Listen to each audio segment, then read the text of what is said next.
अगर आपने life insurance की कोई पॉलिसी ली है या फिर लेने की सोच रहे हैं तो यह एक महत्वपूर्ण जानकारी आपको जरूर रखना चाहिए और वह महत्वपूर्ण जानकारी है paid up value of life insurance policy. Life insurance policy insurance company और पॉलिसी होल्डर के बीच एक कॉन्ट्रैक्ट होती है और जब आप पॉलिसी लेने के लिए प्रपोजल फॉर्म साइन करते हैं तब यह सहमति बनती है कि यह आपका सम एश्योर्ड है, बीमा धन है जो इतने वर्ष के टर्म के लिए है और उसके लिए आपको इतनी प्रीमियम पे करनी है। अब इस पॉलिसी के साथ 3 स्थितियां उत्पन्न हो सकती हैं जो आपने बाय की है। पहला, पॉलिसी होल्डर समय पर अपना प्रीमियम भरते रहें और पॉलिसी टर्म खत्म होने पर उन्हें मैच्योरिटी मिल जाए। मैच्योरिटी पर जो उन्हें मिलेगा वह होगा sum assured plus bonus plus final additional bonus if any. It may vary according to the feature of the policy. दूसरा केस यह हो सकता है कि पॉलिसी होल्डर की दुर्भाग्यवश मृत्यु हो जाए, तब नॉमिनी को जो मिलेगा वह होगा death sum assured plus bonus plus final additional bonus if any. यह death sum assured 110%, 125% of basic sum assured हो सकती है जो पॉलिसी फीचर पर डिपेंड करता है। अब तीसरी स्थिति जो पैदा हो सकती है वह है कि पॉलिसी होल्डर ने पॉलिसी लिया, पॉलिसी कुछ वर्ष चली भी और फिर उनकी आर्थिक स्थिति ठीक नहीं रह पाने के कारण वह इस पॉलिसी का प्रीमियम नहीं भर पाए और फिर पॉलिसी लैप्स कर गई। एक इंस्टॉलमेंट के बाद दूसरी, फिर तीसरी, अब यह रकम इतनी बड़ी हो जाती है कि पॉलिसी होल्डर इसे नहीं दे पाते हैं। लास्टली पॉलिसी होल्डर के मन में जो ख्याल आता है वह है कि इसे सरेंडर कर दिया जाए। IRDA एडा के नए गाइडलाइन के अनुसार अब अगर आपकी पॉलिसी कम से कम 2 वर्ष तक भी चली हो तो भी आप अपने पॉलिसी को सरेंडर करवा सकते हैं जो पहले 3 वर्ष होती थी। सरेंडर करवाने पे आपको कुल जमा धन में first year premium, GST, Riders का प्रीमियम माइनस करने के बाद जो रकम बचती है उसका 30% से लेकर 90% तक मिलता है जो पॉलिसी टर्म और कितने वर्ष प्रीमियम पे किया गया उस पर निर्भर करता है। इसीलिए पॉलिसी को सरेंडर करवाना एक पॉलिसी होल्डर का लास्ट ऑप्शन होना चाहिए क्योंकि इसमें सिर्फ और सिर्फ घाटा ही होता है। तब अब जो सवाल उठता है कि फिर और क्या विकल्प है जिससे इस लॉस को ना सिर्फ कम किया जाए बल्कि जमा धन के ऊपर प्रॉफिट भी लिया जा सके, जिसे ही समझाना इस वीडियो का आज का मुख्य उद्देश्य है।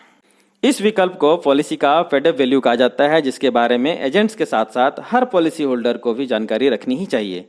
पेड अप वैल्यू को साधारण शब्दों में रिड्यूस्ड सम एश्योर्ड, घटा हुआ बीमा धन के नाम से जानते हैं।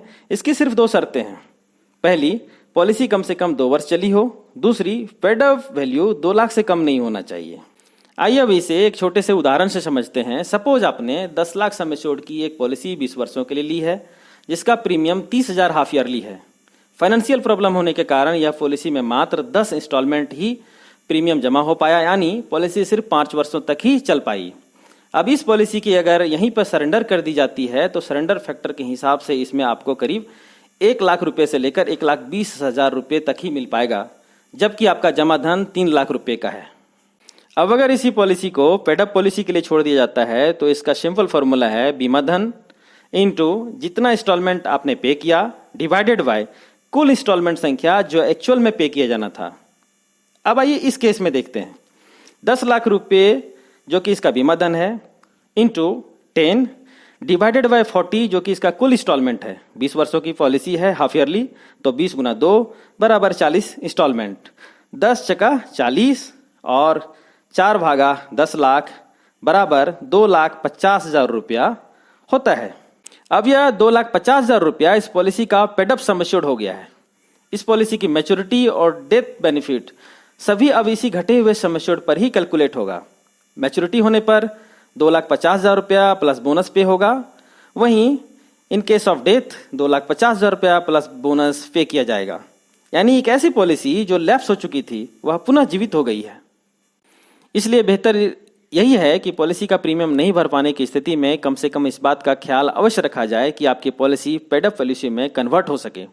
वीडियो की इन्फॉर्मेशन अच्छी लगी हो तो एक लाइक करके हमारे इस प्रयास को जरूर सराहें। साथ ही चैनल को अगर अभी तक आप सब्सक्राइब नहीं किए हों तो इसे सब्सक्राइब करके बगल के बेल आइकन को जरूर दबा दें ताकि इस तरह की और भी वीडियो का नोटिफिकेशन आपको मिल पाए। और सबसे महत्वपूर्ण, इसे शेयर करके उन सभी पॉलिसी होल्डर और एजेंट्स तक जरूर पहुंचाएं जिन्हें आपको लगता है कि ये जानकारी रखनी चाहिए। अंत में कीमती समय देने के लिए आपका बहुत बहुत धन्यवाद। Thank you very much.